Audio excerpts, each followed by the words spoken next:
All right, hey there everyone. This is the next video lesson in the sequence of boot camp for options. And while I truly intend to keep these, probably in the 15 to 30 minute range, there will be some lessons where I may go a little bit over. Now, I don't think that this particular lesson will be one of them. We're now in month 4 talking about debit and credit spreads, both buying and selling them. And so I really want to, sorry, my brain moves faster than my mouth does sometimes. So I want to spend a few minutes just talking about what are debit and credit spreads, and then show you some examples on how you can use them, and just fully expect and hope that you listen to what I said in the video number 1, trading in the paper money simulated account on the platform that trades exactly like the real platform. You have to just practice these methods. You have to practice executing trades and managing trades and taking your screenshots and making notes. And I think the more serious you take that, the better your odds are that you will absolutely be able to make this transition from the very beginning, maybe not ever even having seen this platform, to month 12, you're prepared and ready to trade in a live environment. So let's just jump in, all right? So when I say a spread, all right, I just turned on and loaded the platform, so this is kind of my routine. I do the same thing all the time. I go to my Analyze tab first. I change this to hide positions. You'll see we don't have any active positions right now. Change this to portfolio beta weighted. Let me slide this over a little so you can see. I will delete simulated trades. I know there are no simulated trades. I just do it. And I do that over and over again because there was one time I didn't do that and I had a simulated trade in there and the screen was pulled down and I didn't see it, and I made an adjustment to a trade that cost me money. All right, so that's why I do it. And then also reset parameters and date. So that way you always know you're looking at the current date. All these parameters are now defaulted and you are looking and ready to make simulated trades to model if you want to make a trade, either adjustment or start a new trade or close a trade, all right? And then lastly, I always come over here to the charts and I want to make sure I'm looking at the same chart that I've got here. Now, today is March 4th, and you'll see that, we put in an all-time high in the Russell a couple of days ago. Now we're starting to kind of retrace a little bit. In my opinion, I think that we are just going to continue going higher. So if that's my opinion, if that's my assumption, well, then I have a directional opinion. I have a directional bias. Now, as I said here, I want you to spend a whole month, actually maybe almost 2 whole months, trading directionally, calls and puts. Month 3, I want you practicing some of the surrogate stock, essentially using options to trade stock synthetically, and then just continuing to practice executing both calls and puts. So when we get into talking about spreads, a spread, all that means is you are spreading your risk. So again, we're in the Russell here. Let's just come 15 days to expiration. We will come, let's just go right at the money, 12.25, or let's go 12.30 because it's 12.29.91. If I want to buy a call, it's going to cost me $1,400, okay?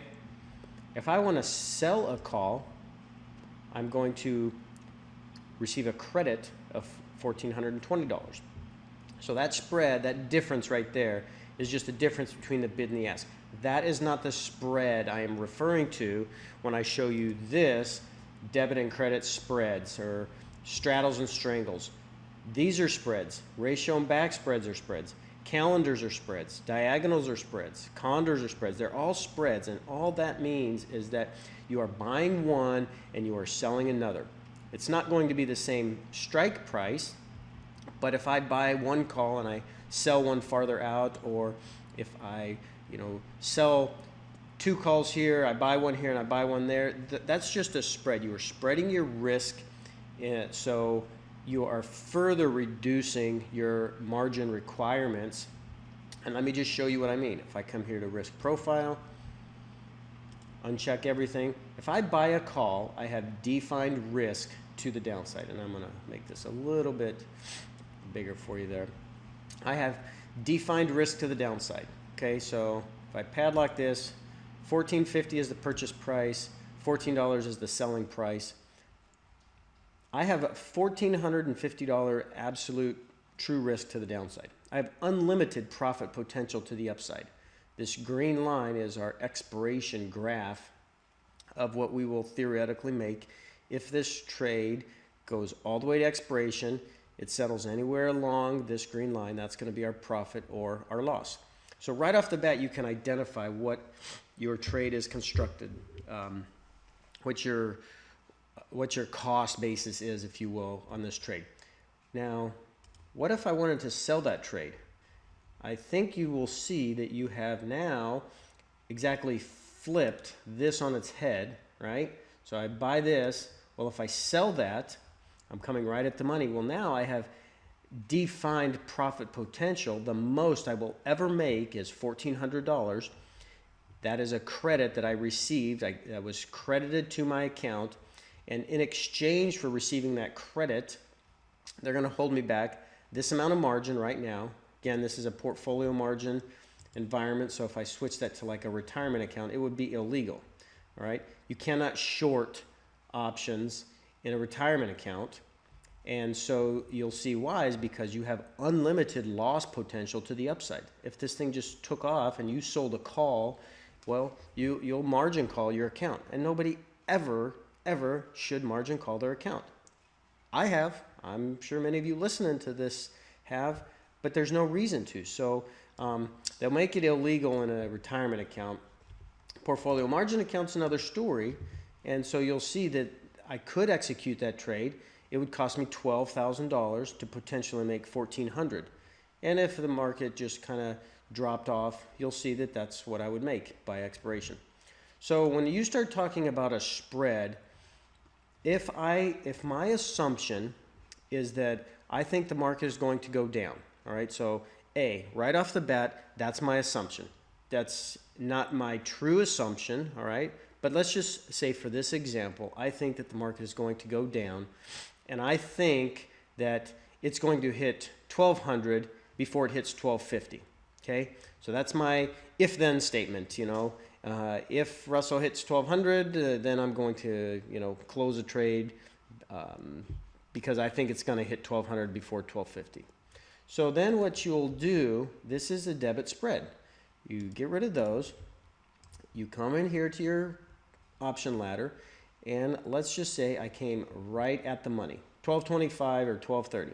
If you right click over top of this, it opens up a whole nother window, and this again just reinforces you got to spend time practicing in this platform. If I want to analyze a buy trade, I can analyze a single, a vertical, a back ratio, calendar, diagonal, straddle, triangle, blah, blah, blah, all the way down. I'll talk about these later when you start constructing unbalanced and unique spreads. I've given that a whole entire section at the very end, special unique spreads. But if you go ahead and right click, analyze a buy trade, if I want to buy a vertical, all right, a vertical spread is trading on the vertical axis, all right, up and down the ladder on the same side. So you will see if my assumption is that the market is going down, I do not want to construct a trade that is going to be profitable if the market goes up. So if I am buying a call option at 1230 and I'm selling a call option that's farther out, let's say 1240, so there's 10 points of difference between these two strikes. I have bought this one, I have sold this one. You'll see that net debit of my account is going to be $5. So I can create, I'm sorry, let me back up. Let me change my assumption because it'll be easier just to kind of illustrate this. Let's just say that my assumption is I think it's going up. Right here, we found support, we're going up. I think we're going to hit 1250 before we hit 1200. Okay, new assumption. Rewind, pause, start over. So I think that we're going to hit 1250 before we hit 1200.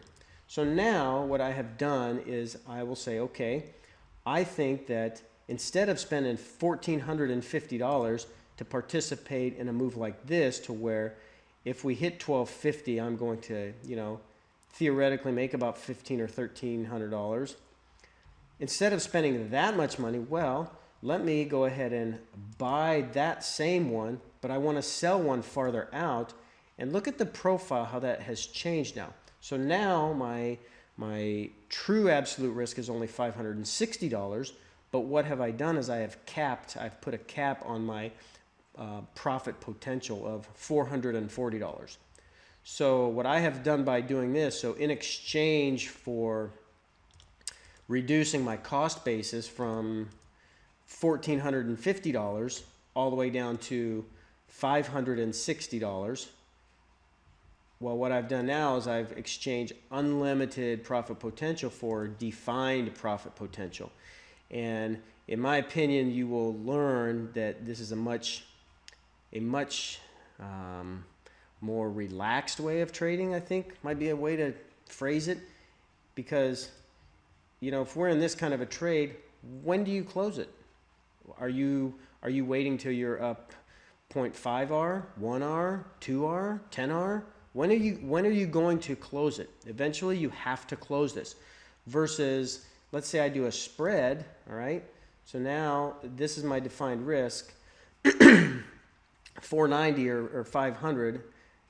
The reason this is different right here is, okay, this right here assumes you are buying at the mark, or I'm sorry, you are buying, let's show you here.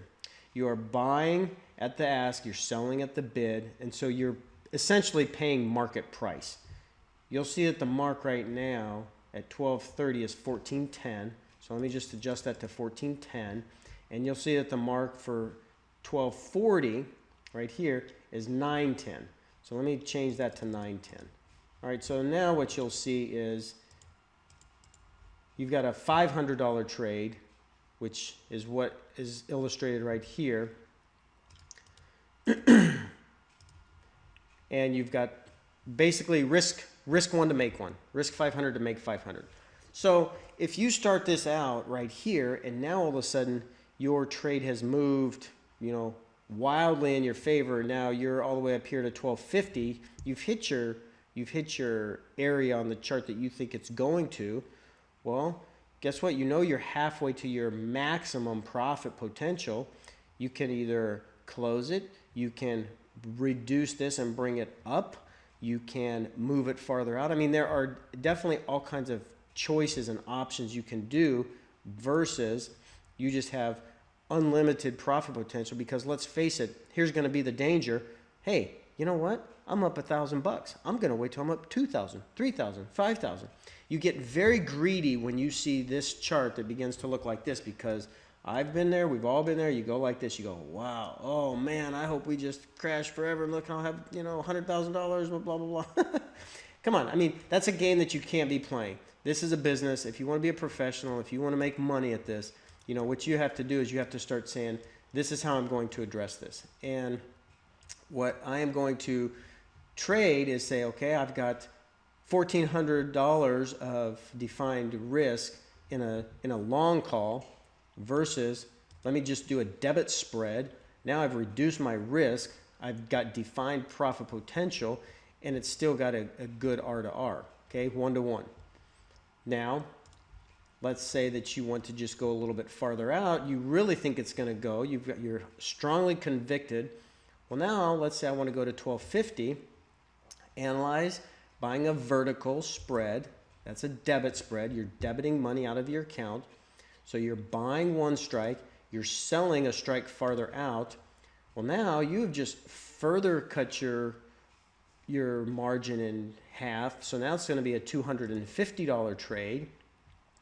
And you've got the potential to make $750.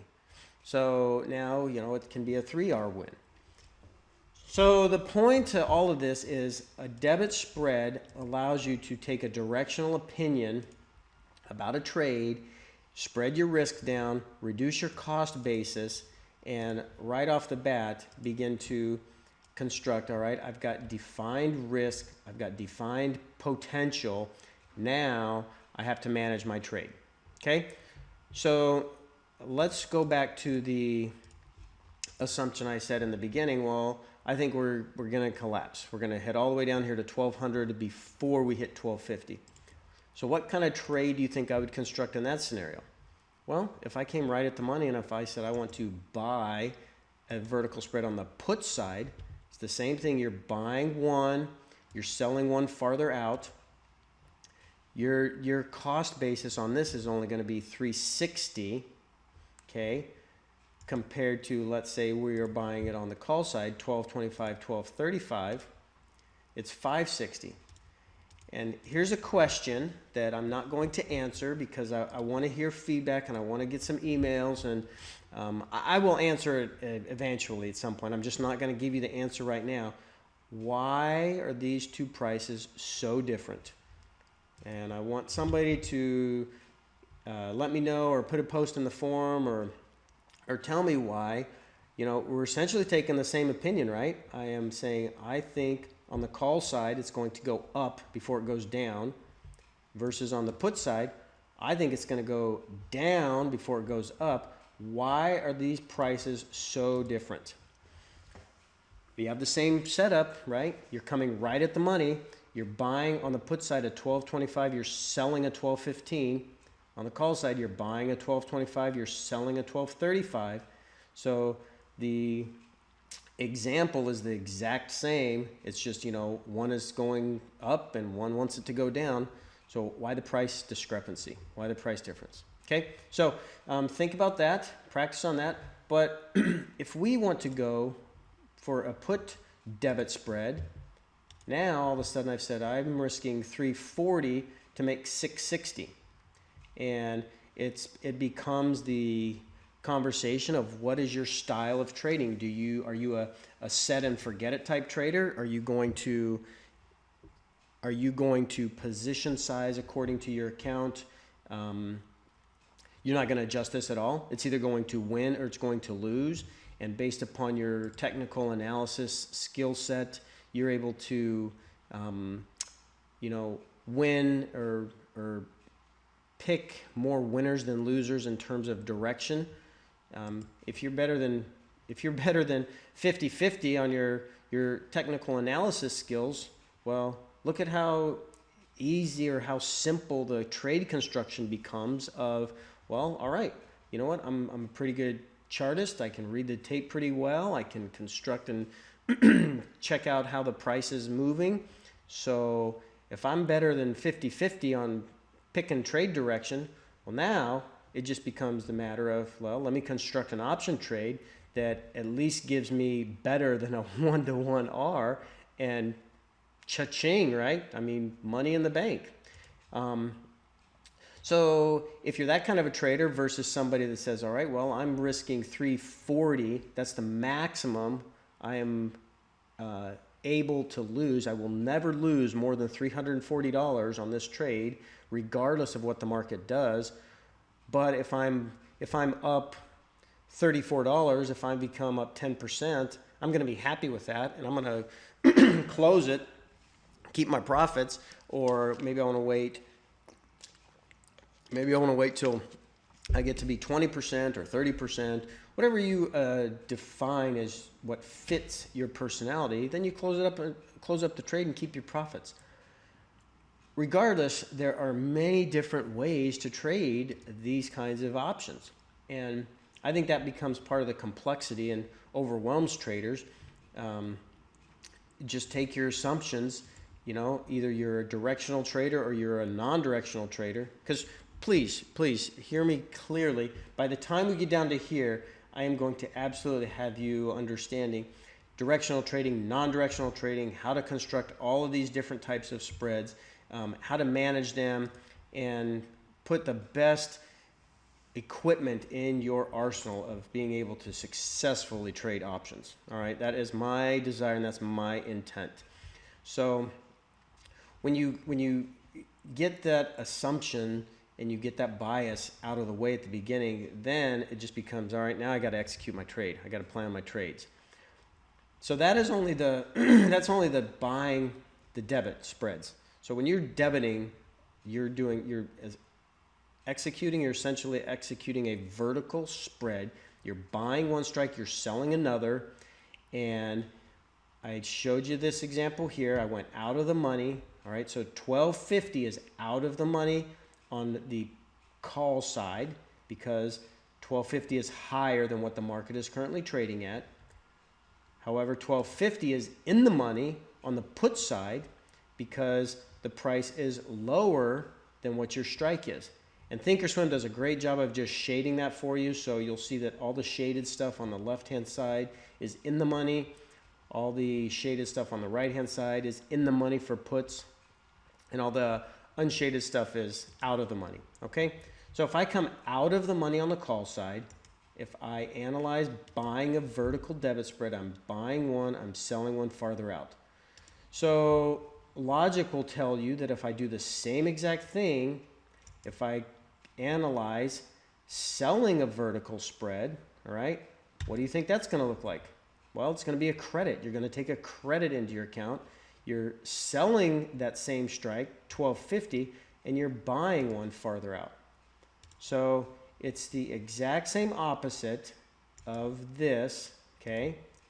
So if this is the trade that you've executed in the beginning, you have bought a vertical debit call spread, bought the 1250, sold the 1260. This is your risk to reward. You're risking 265 to make 735. If you want to keep that money, if you want to, before this expires, you have to close it. And when you close it, you are now flat. So if you buy it for 265 and let's say you sell it for 365, you've made $100. Okay, everybody see that, right? Well, if you buy it for 265 and you close it for 65, you've lost $200.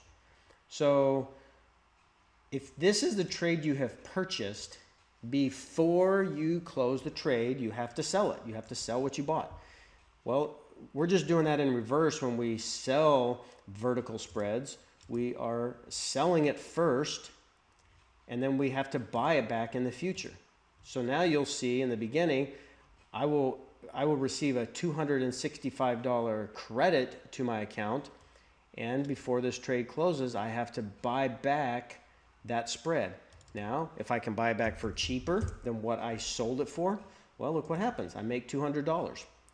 However, the reverse is also true. If you have to buy it back for twice of what you sold it for, well, now you've lost $255. So just understand that if you buy something, you're going to have to sell what you bought. It's kind of like that whole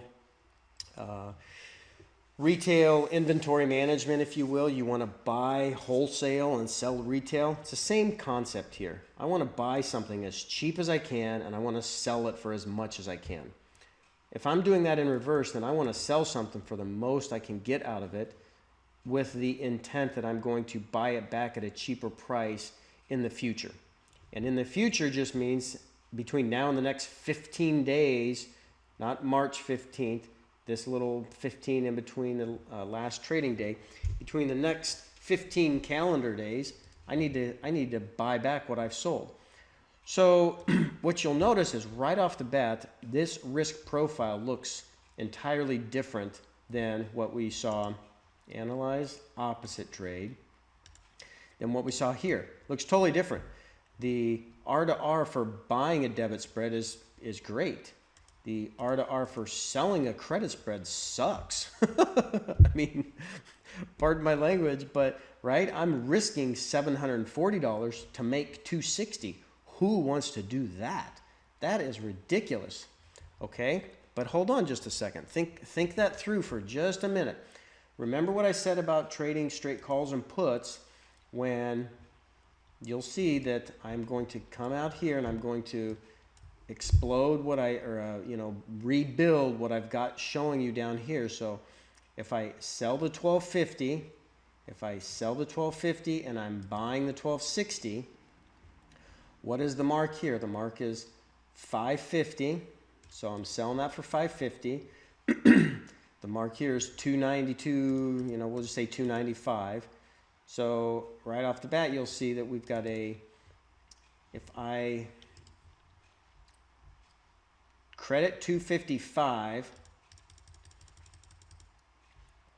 that profile is the exact same as this profile, right? So this is just doing the single legs, making it a spread. Well, remember what I said, if I'm buying a call, look at my theta. Oh man, my theta is negative. And this goes back to the conversation in trading single calls and puts. Theta is negative, vega is positive, delta is positive. Well now, if I sell it, my theta is insanely positive, my vega is negative, my delta is negative. It's the exact opposite of buying them. But what if I did them both? Oh, hold on there. Theta is positive, which means that every day that this trade is open, that it does not move, we are theoretically receiving this amount of income into our trading account. Okay? Vega means that this is our sensitivity to volatility, and delta is just our price risk. So right off the bat, you will see that if I bought a call spread, a debit call spread, my theta is negative. I'm theoretically losing that much money every day that it doesn't move in my direction. So when you start looking at this, saying this is a terrible risk to reward, just understand that there is definitely another layer to that onion that you're peeling where, okay, yes, the risk to reward is much worse than 1 to 2 or 1 to 3 or 1 to 4. But also you are generating daily income if it does not move against you. So that is selling a call credit spread. So you've got a credit spread that you sell, you've got a debit spread that you buy, and we can construct the same thing in reverse over here on the put side. You'll say, all right, I think that we are going to hit 1200 before we hit 1250.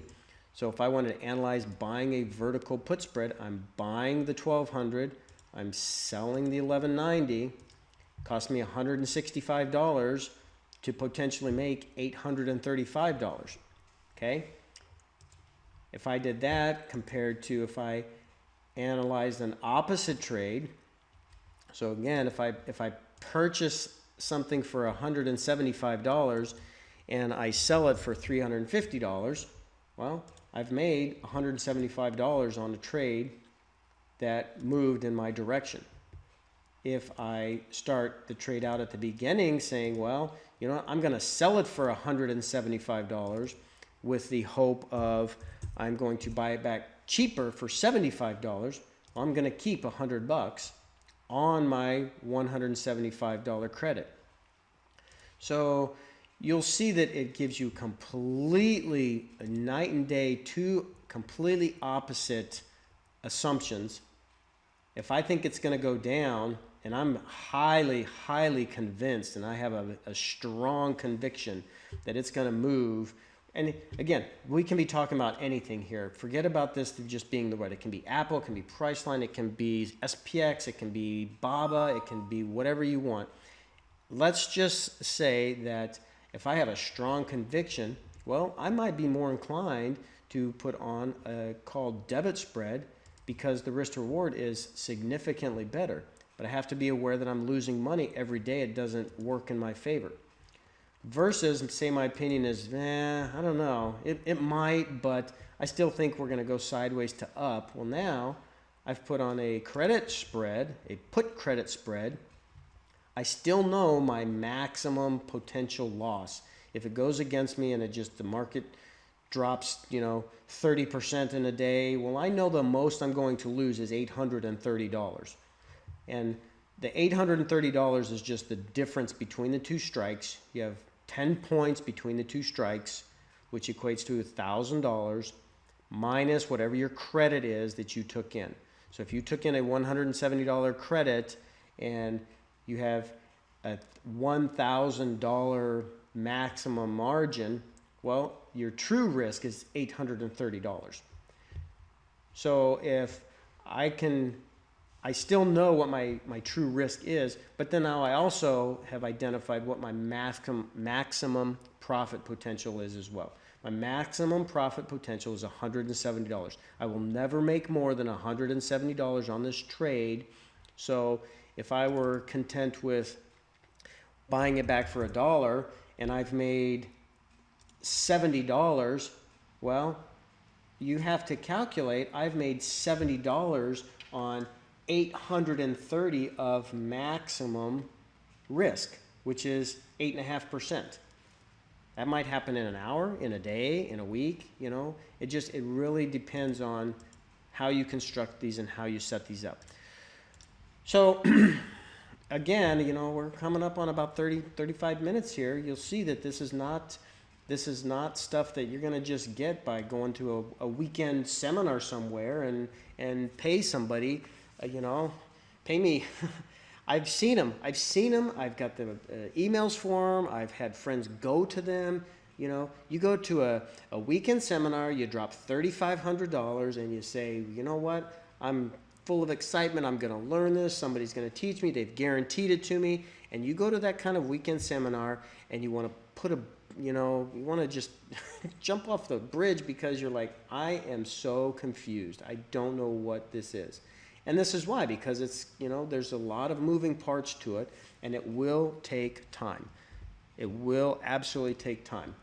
This right here, 12 months, I think is plenty of time if you go through in a intentional, you know, motivated way each one of these steps in sequence, all right? So debit and credit spreads, both buying and selling them, has been this lesson, and I think that I've pretty much covered everything I want to talk about. Again, these concepts will be continually reinforced in subsequent lessons and in weekly conversations on my blog posts, but just understand and know that this is how they operate. And I'm showing you the rut, but let's just say I went to SPY, or yeah, SPY is a good one. That's what one's got the most volume traded. Well, just look. While you're learning, forget about the fact of even trying to make money, all right? This is paper money. This is a real platform in a real-time environment, risking zero money. But when you're ready to make that transition, you can participate in these kinds of trades. Look at the volume, look at the open interest. Let's say I wanted to do the same thing. I come a little bit out of the money, and let's say I want to buy a vertical spread. 205, 200, same kind of structure, same kind of profile. Well, now I'm risking $50. I'm risking $57 to potentially make 443. Ridiculous risk to reward parameters, but yet you're not having to settle up, you know, several hundred or several thousands of dollars while you're learning. Now, commissions are going to be an issue.